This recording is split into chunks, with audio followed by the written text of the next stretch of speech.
Assalamualaikum warahmatullahi wabarakatuh. Perkenalkan, nama saya Ngesti Rahmadani dengan nomor NIM 2006002 dengan prodi Ekonomi Pembangunan. Baiklah, di sini saya akan menyelesaikan tugas Ekonomi Pembangunan 2 yang dibimbing oleh Bapak Dr. Alton Satrianto, SEME. Baiklah, di sini saya akan menjelaskan materi mengenai teori perdagangan internasional dan strategi pembangunan. Teori perdagangan internasional dan strategi pembangunan ada beberapa poin, yaitu yang pertama, globalisasi perekonomian. Globalisasi menjadi salah satu kota yang dipakai dalam diskusi pembangunan. Perdagangan dan ekonomi politik internasional misalnya melalui badan internasional seperti World Trade Organization atau WTO. Globalisasi juga merujuk pada munculnya budaya global, di mana orang-orang mengonsumsi barang dan jasa yang serupa di berbagai negara dan menggunakan bahasa perdagangan atau bahasa Inggris. Perubahan yang mempercepat integrasi ekonomi, pada gilirannya integrasi tersebut mempercepat pertumbuhan itu. Namun, dalam arti ekonomi, intinya globalisasi berarti meningkatkannya keterbukaan perekonomian suatu negara terhadap perdagangan internasional atau aliran dana. Istilah globalisasi menyiratkan peluang bisnis yang menarik pertumbuhan dan pengetahuan dan inovasi yang lebih cepat, dan transfer pengetahuan ke negara berkembang yang mendorong pertumbuhan yang lebih cepat, atau prospek sebuah dunia yang terlalu bergantung satu sama lain, sehingga mereka enggan untuk saling berperang. Oleh karena itu, globalisasi membawa manfaat dan peluang di samping biaya dan risiko. Porsi terbesar dari sisi positifnya mungkin dipertunjukkan bagi negara-negara berkembang. Globalisasi memang menghadirkan berbagai kemungkinan baru untuk pembangunan perekonomian berbasis luas. Dampak negatif globalisasi juga lebih besar bagi negara-negara miskin, karena ada kemungkinan bahwa negara-negara miskin akan terjebak dalam pola ketergantungan apabila dualisme di negara-negara tersebut manajemen, atau apabila sebagai kalangan miskin benar-benar diabaikan oleh globalisasi. Materi yang kedua yaitu perdagangan internasional. Perdagangan internasional atau seringkali memainkan peranan penting bagi pengalaman historis negara-negara berkembang. Di sejumlah negara berkembang yang lebih kecil, presentase besar dari pendapatan moneter negara diperoleh dari penjualan ekspor, produk pertanian, dan produk primer atau komoditas lain seperti kopi, coklat, dan sebagainya. Hal ini merupakan persoalan serius khususnya di Afrika dan Sub-Sahara, karena pasar dan harga-harga bagi produk ekspor seringkali mengalami tidak stabil. 5 macam pertanyaan yang seringkali dipertanyakan oleh perdagangan internasional dan pembangunan. Yang pertama yaitu bagaimana cara perdagangan internasional mempengaruhi tingkat struktur dan karakter pertumbuhan ekonomi. Yang kedua yaitu bagaimana cara perdagangan mengubah distribusi pendapatan dan kekayaan dalam suatu negara dan di antara berbagai negara. Yang ketiga yaitu dalam kondisi apa perdagangan dapat membantu suatu negara mencapai tujuan pembangunan. Yang keempat yaitu dapatkah negara berkembang secara mandiri menentukan seberapa banyak perdagangan yang dilakukan atau produk jasa apa yang akan dijualkan. Yang kelima yaitu mengingat adanya pengalaman kebijakan yang berorientasi keluar, sebaliknya negara berkembang menerapkan kebijakan yang berorientasi perdagangan yang lebih besar aliran modal. Pertanyaan kelima atau yang terakhir yaitu panduan keduanya, misalnya dalam bentuk kerjasama ekonomi regional dan kebijakan ekonomi strategis. Apakah argumen yang pro dan kontra dan strategi-strategi perdagangan bagi pembangunan ini? Yang kedua yaitu arti penting ekspor bagi negara berkembang. Meski langkah-langkah volume dan nilai-nilai ekspor berkembang secara keseluruhan merupakan indikator penting dari pola-pola perdagangan negara berkembang keseluruhan. Beragamnya tingkat kepentingan ekspor terhadap kesejahteraan tiap-tiap negara tersamarkan oleh data agregat statistik tersebut. Semakin besarnya pasangan ekspor negara-negara berkembang yang tercatat pada GDP mereka sebagian mungkin disebabkan oleh semakin tingginya harga relatif jasa dan perdagangan di negara berkembang. Namun demikian, hal tersebut meningkatkan bahwa negara berkembang umumnya lebih bergantung pada perdagangan dalam hubungan ekonomi internasional, karena sebagian besar perdagangan dalam yang dilakukan adalah transaksi barang di mana perbedaan harga barang antar negara yang lebih kecil. Yang ketiga yaitu elastisitas permintaan dan instabilitas pendapatan ekspor. Elastisitas pendapatan terhadap permintaan untuk produk primer relatif rendah. Persentase kenaikan permintaan atas produk pertanian primer relatif rendah. Persentase kenaikan kenaikan GNI mereka. Selain itu, karena elastisitas harga terhadap permintaan atas komoditas primer juga cenderung rendah. Setiap pergeseran pada kurva permintaan atau kurva penawaran akan mengakibatkan fluktuasi harga yang tajam dan bergelonjak bersama-sama. Kedua fenomena elastisitas ini menghasilkan apa yang disebut dengan instabilitas pendapatan ekspor, yang mengakibatkan tingkat pertumbuhan ekonomi yang lebih rendah dan tidak terduga. Yang D yaitu nilai tukar perdagangan dan hipotesis Price-Singer. Para ekonom memiliki suatu nama khusus untuk menyebut hubungan antar rasio antar harga dari satu unit ekspor tertentu dan satu unit impor tertentu. Istilah tersebut adalah nilai tukar perdagangan komoditas. Teori utama mengenai penurunan nilai tukar perdagangan komoditas di berbagai negara sebagai hipotesis Price-Singer mengalami nama dua ekonom pembangunan yang mengekspor dampak-dampak negatif perdagangan internasional terhadap negara-negara berkembang pada tahun 1950-an. Materi yang ketiga yaitu teori tradisional tentang perdagangan internasional. Ada beberapa poin, yaitu yang pertama keunggulan komparatif. Keunggulan komparatif yang dimaksud yaitu prinsip-prinsip spesialisasi dan keunggulan komparatif yang sama ini telah lama diterapkan oleh para ekonom untuk menggambarkan pertukaran barang antar negara. Konsep perbedaan biaya dan harga relatif itulah yang menjadi landasan bagi perdagangan internasional. Prinsip keunggulan komparatif menegaskan bahwa suatu negara harus dan dalam kondisi perdagangan akan spesialisasi dampak mengekspor produk-produk yang dihasilkan pada biaya yang relatif rendah. Poin yang kedua yaitu anugerah faktor relatif dan spesialisasi internasional.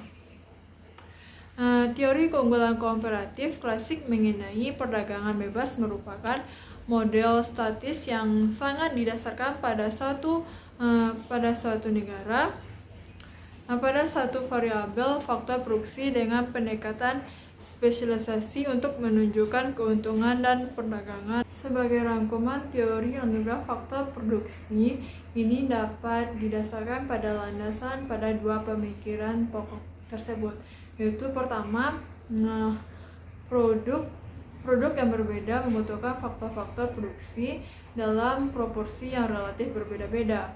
Yang kedua, setiap negara memiliki anugerah faktor produksi yang berlainan.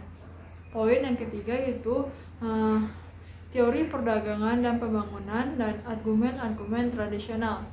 Yang pertama, argumennya itu perdagangan merupakan perangsang pertumbuhan ekonomi dari berbagai negara. Yang kedua yaitu perdagangan cenderung mendorong kesetaraan internasional dan domestik dengan cara menyertakan harga faktor, meningkatkan para petani negara-negara yang berdagang, serta membuat penggunaan anugerah sumber daya alam, sumber daya dunia, dan setiap negara efisien.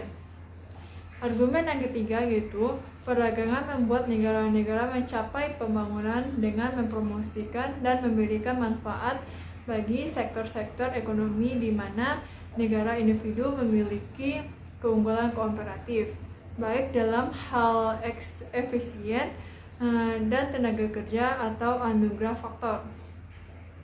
Argumen yang keempat yaitu dalam dunia perdagangan bebas, harga dan biaya produksi internasional akan menentukan seberapa banyak suatu negara sebaiknya melakukan perdagangan dalam rangka memaksimalkan kesejahteraan nasionalisme.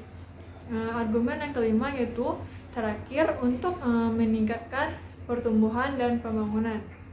Diperlukan kebijakan internasional yang berorientasi keluar. Materi yang keempat yaitu kritik terhadap perdagangan bebas internasional dalam konteks pengalaman negara berkembang. Ada beberapa materi. Yang pertama, sumber daya tetap, lapangan kerja penuh, serta mobilitas dan internasional dari modal dan tenaga kerja terampil. Ada dua. Yang pertama, pertumbuhan sumber daya alam dan perdagangan. Modal utama setelah dari perdagangan yang timpang, asumsi awal mengenai sifat statis pertukaran internasional bahwa sumber daya bersifat tetap, digunakan secara penuh dan secara internasional, tidak bisa dipindahkan dengan fungsi yang sama, identik dimanapun, merupakan poin inti dari teori tradisional mengenai perdagangan dan keuangan. Yang kedua itu pengangguran, penggunaan sumber daya yang kurang optimal, serta teori Van surplus dari perdagangan internasional. Hal ini dikenal sebagai modifikasi dalam konteks negara-negara berkembang oleh ekonom Burman atau Neymar Helmay. Yang kedua yaitu teknologi yang bersifat tetap dan tersedia secara bebas serta kedaulatan konsumen. Seperti hanya sumber daya modal tumbuh, negara cepat disebabkan produk memaksimalkan pengembalian bagi pemiliknya di seluruh dunia. Perubahan teknologi yang pesat juga sangat mempengaruhi hubungan perdagangan internasional. Yang ketiga itu mobilitas faktor internal, persaingan sempurna dan ketidakpastian skala hasil yang semakin meningkat, persaingan tidak sempurna, dan isu-isu dalam spesialisasi. Teori perdagangan internasional tradisional mengasumsikan bahwa negara terhadap menyesuaikan strukturnya ekonominya terhadap perubahan yang dipengaruhi harga dan pasar dunia. Terlebih lagi dengan mengasumsikan adanya skala hasil yang tetap atau semakin menurun. Teori perdagangan yang bertumpu pada biaya tenaga kerja dan anugerah faktor telah mengabaikan salah satu fenomena terpenting dalam hubungan ekonomi internasional. Selain itu, kendali pasar monopolistik dan oligopolistik atas berbagai komoditas di perdagangan secara internasional, beserta diversifikasi produk yang semakin luas. Perdagangan industri dan ekonomi internal terhadap menyerahkan bahwa Sejumlah perusahaan besar mampu mengatur negara dan diposaukan di dunia untuk kepentingan pribadi mereka. Batasan utama kedua asumsi persaingan sempurna dari model perdagangan adalah tidak diperhitungkannya risiko dan ketidakpastian dalam pengaturan perdagangan internasional. Yang keempat itu tidak adanya kiprah pemerintah dalam hubungan perdagangan. Dalam perekonomian domestik, keberadaan wilayah makmur dan miskin, industri yang berkembang dan stagnan, dan distribusi disebabkan melalui intervensi pemerintah. Setidaknya dalam teori ini diatasi dan diseimbangkan melalui intervensi pemerintah. Pemerintah seringkali merupakan pelaku yang secara aktif mempengaruhi dalam ruang lingkup kebijakan industri yang secara spesifik dan dirancang untuk menciptakan keunggulan komparatif yang seimbang dan penyesuaian harga internasional. Dengan asumsi perdagangan yang seimbang dan tidak adanya pergerakan modal internasional, permasalahan neraca pembayaran tidak akan muncul dalam teori perdagangan murni. Yang keenam itu keuntungan perdagangan bagi penduduk suatu negara. Asumsi utama keenam dan terakhir dari teori tradisional tentang perdagangan bahwa keuntungan perdagangan akan dapat dinikmati oleh seluruh penduduk dari negara-negara yang terlibat lebih bersifat tersirat ketimbang kelima asumsi yang saya jelaskan tadi. Apabila kita menerima asumsi bahwa faktor-faktor produksi tidak dapat bergerak sama internasional. Yang ketujuh itu beberapa kesimpulan mengenai perdagangan dan strategi pembangunan ekonomi. Pertama, berkenaan dengan tingkat struktur dan karakter pertumbuhan ekonomi. Kita bisa menyimpulkan bahwa perdagangan dapat menjadi simultan penting bagi pertumbuhan ekonomi yang cepat.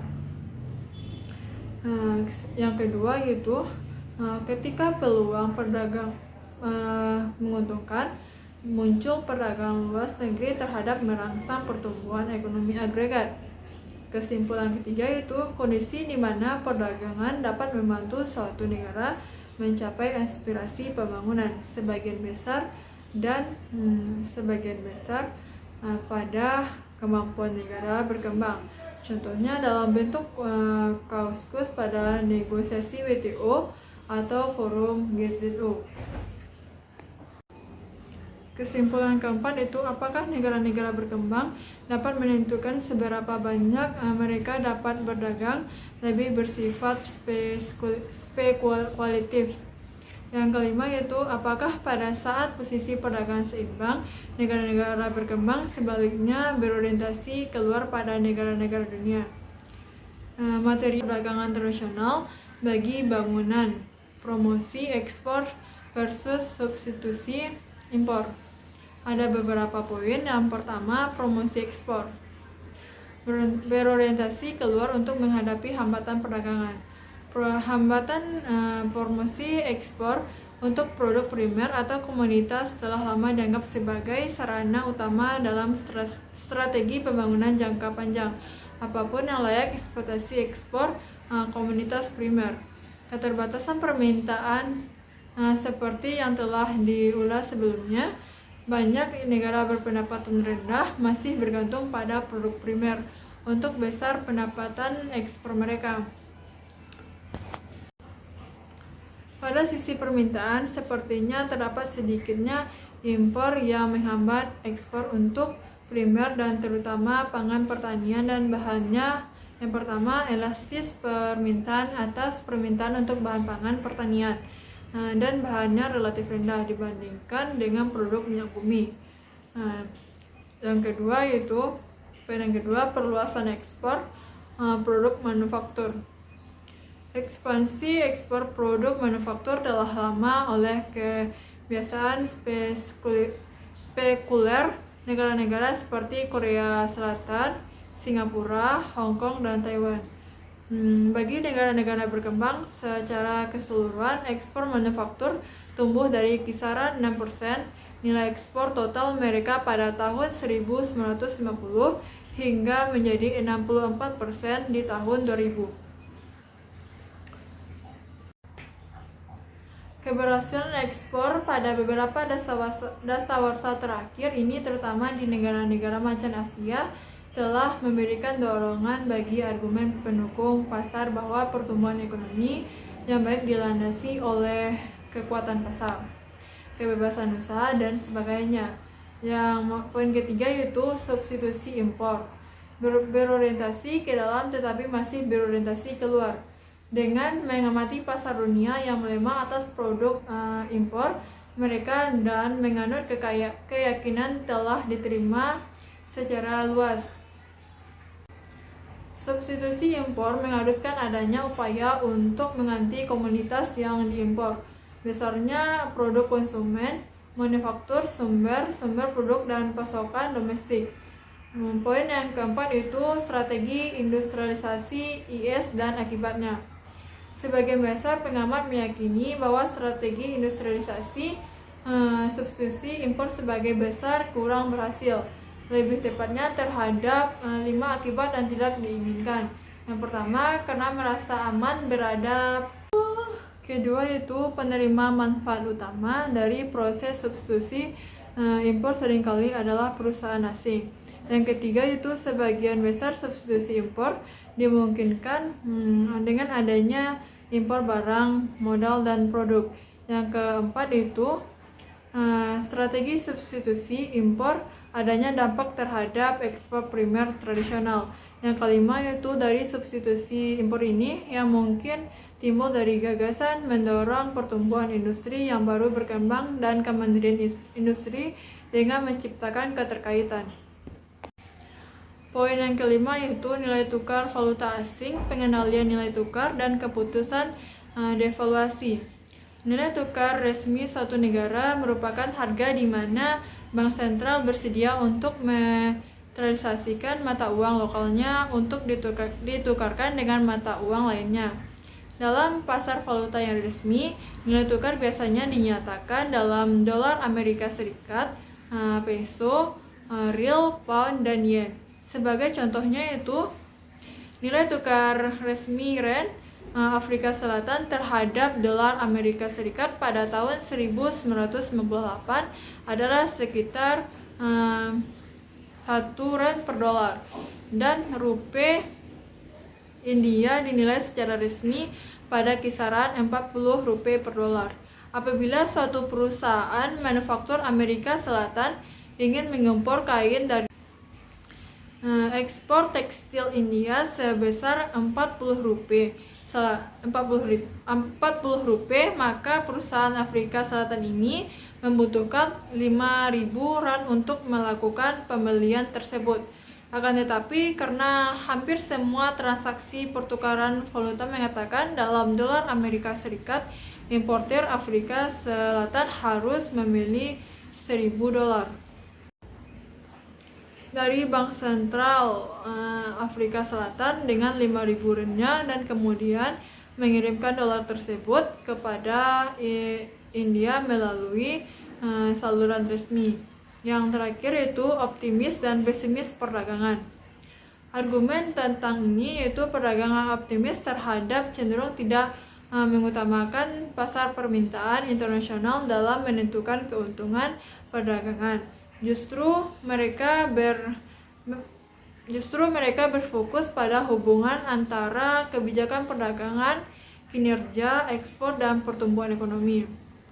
Optimis perdagangan berpendapat pada akhirnya bahwa meskipun promosi ekspor mungkin pada awalnya sulit dilakukan, hanya menghasilkan keuntungan yang terbatas, terutama jika dibandingkan dengan mudahnya keuntungan yang diperoleh dari substitusi impor. Materi yang keenam yaitu pendekatan strategi industrialisasi terhadap kebijakan ekspor. Pendekatan strategi industrialisasi merupakan pandangan yang berorientasi keluar dan optimis mengenai pembangunan yang didorong oleh ekspor, tetapi masih memandang peran penting aktif pemerintah dalam mempengaruhi jenis dan prioritas ekspor. Ketika suatu negara ingin memproduksi lebih banyak produk canggih sehingga memberikan nilai tambah.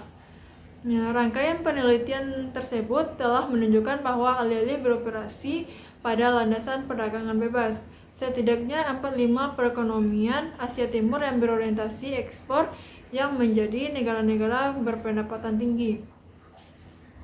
Mengapa suatu ekonomi bisa menjadi lebih baik dengan kebijakan tersebut dan mengapa kebijakan ini menjadi pilihan yang lebih baik ketimbang alternatif lain?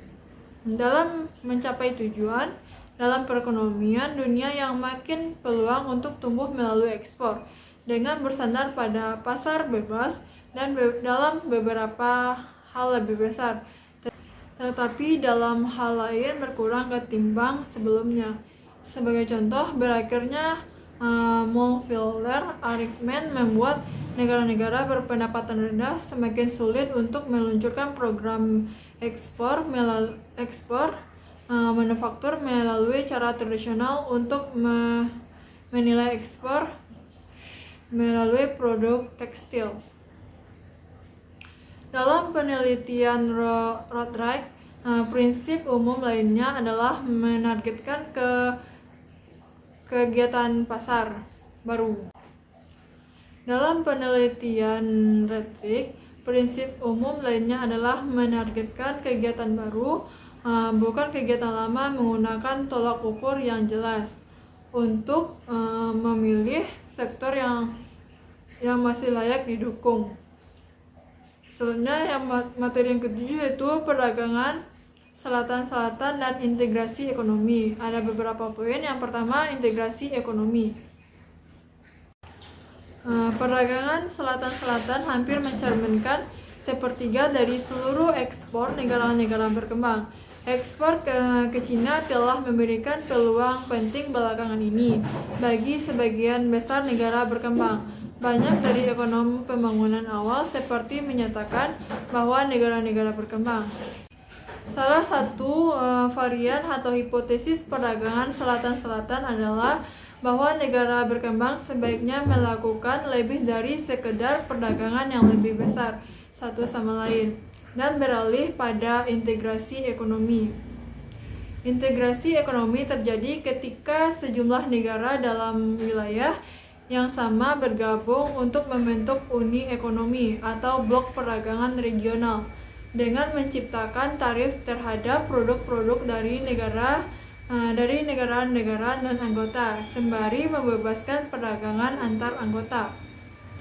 Apabila tarif eksternal terhadap negara-negara luar berbeda antar negara anggota sementara perdagangan internal tidak dikenakan tarif, negara-negara ini dikatakan telah menjadi kawasan perdagangan bebas suatu negara.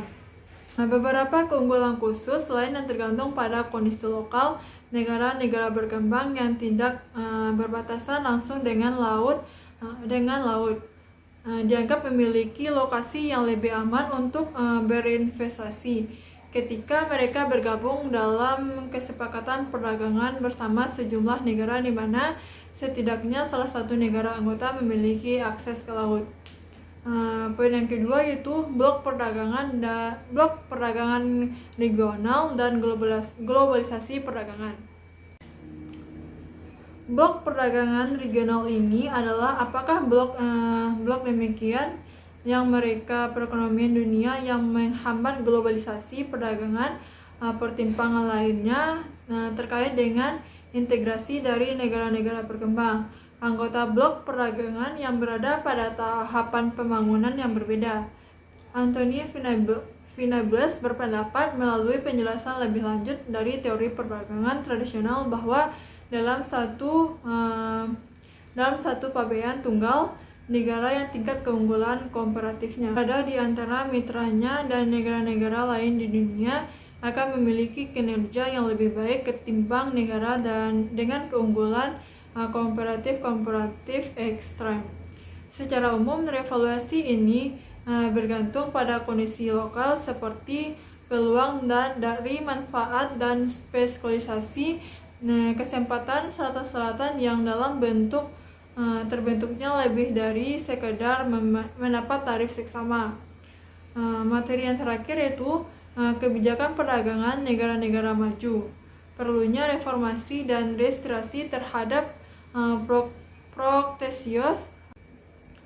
Materi yang terakhir yaitu kebijakan perdagangan negara-negara maju, perlunya reformasi dan resistensi terhadap tekanan proteksionis baru. Kebijakan ekonomi dan perdagangan negara-negara maju merupakan yang terpenting dari sudut pandang pendapatan valuta asing negara berkembang di masa depan dalam 3 bidang utama: hambatan tarif dan non-tarif terhadap ekspor mereka, bantuan penyesuaian bagi mengalami pemutusan kerja di industri negara-negara maju yang terkena imbas dari ekspor dan impor yang lebih besar di negara-negara berkembang, yang padat karya dari berbagai biaya yang rendah, dan dampak umum kebijakan ekonomi domestik negara maju terhadap perekonomian negara berkembang. Reformasi ini memiliki terhadap keterbatasan penting lain, meskipun tarif biasanya dinilai rendah berdasarkan standar historis. Tarif yang meningkat pertumbuhan salah satu produk yang lebih mengecil. Namun, negara-negara berkembang kini mewakili sektor 3 perempuan dari total 153 negara yang menjadi anggota WTO pada tahun 2009, termasuk 32 dari 49 negara yang dikategorikan sebagai negara miskin. Dan meskipun India dan Brasil memainkan peran vokal dan bereputasi dalam negosiasi perdagangan selama GATT, dengan mungkin sekitar 3 negara berkembang yang berperan aktif. Hanya itu yang dapat saya sampaikan dalam materi ini. Sekian, terima kasih. Wassalamualaikum warahmatullahi wabarakatuh.